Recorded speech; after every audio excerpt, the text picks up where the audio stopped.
కట్టలేరు వాగు ఉధృతంగా ప్రవహిస్తోంది. వైరా కట్టలేరు వాగుకు భారీగా నీరు చేరడంతో ఆంధ్ర, తెలంగాణకు రాకపోకలు నిలిపివేయబడ్డాయి. సుమారు 20 గ్రామాలకు అధికారులు రాకపోకలు నిలిపివేశారు. వరద ఉధృతను ఆర్డీఓ రవీంద్రరావు పరిశీలించారు. ప్రత్యామ్నాయ మార్గాలు చూసుకోవాలని, వరద ఉధృతి తగ్గే వరకు ఈ ప్రాంతం వైపు ఎవరూ వెళ్లరాదని హెచ్చరించారు. ఎన్నో సంవత్సరాలుగా అసంపూర్తిగా నిర్మాణంలో బ్రిడ్జ్ను పరిశీలించిన ఆర్డీఓ త్వరితగతిన నిర్మాణ పనులు చేపట్టి బ్రిడ్జిపై రాకపోకలు సాగించే విధంగా చర్యలు చేపడతామని తెలిపారు.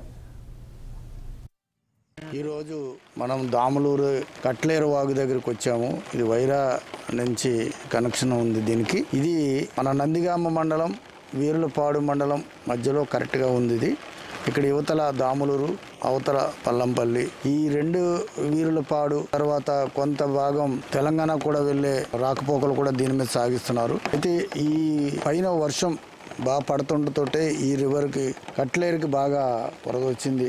దీన్ని చూడటానికి ఈరోజు పరిశీలించడానికి వచ్చాం. ఇక్కడ ఏంటంటే పబ్లిక్ నైట్ తెలియకుండానే వెళ్ళిపోతారేమని చెప్పేసి మనం అక్కడ ఒక 1/2 కిలోమీటర్ ముందరే వాళ్ళని పోలీసుల వారి సహకారంతో అక్కడ మొత్తం ఆపడం జరిగింది. నందిగామ మండలం వారు ఇక్కడ స్టాప్ చేయడం జరిగింది. కాబట్టి రాకపోకలు ఈ రెండు దాని ద్వారాగా ఇంకా మండలంలో చాలా విలేజెస్ ఉంటాయి. ప్రతి ఒక్కరూ ప్రతి విలేజ్కి వెళ్తారు. కాబట్టి ఈ ఫస్ట్ ఆఫ్ ఆల్ ఏంటంటే ఇక్కడ స్టాప్ చేస్తే రిమైనింగ్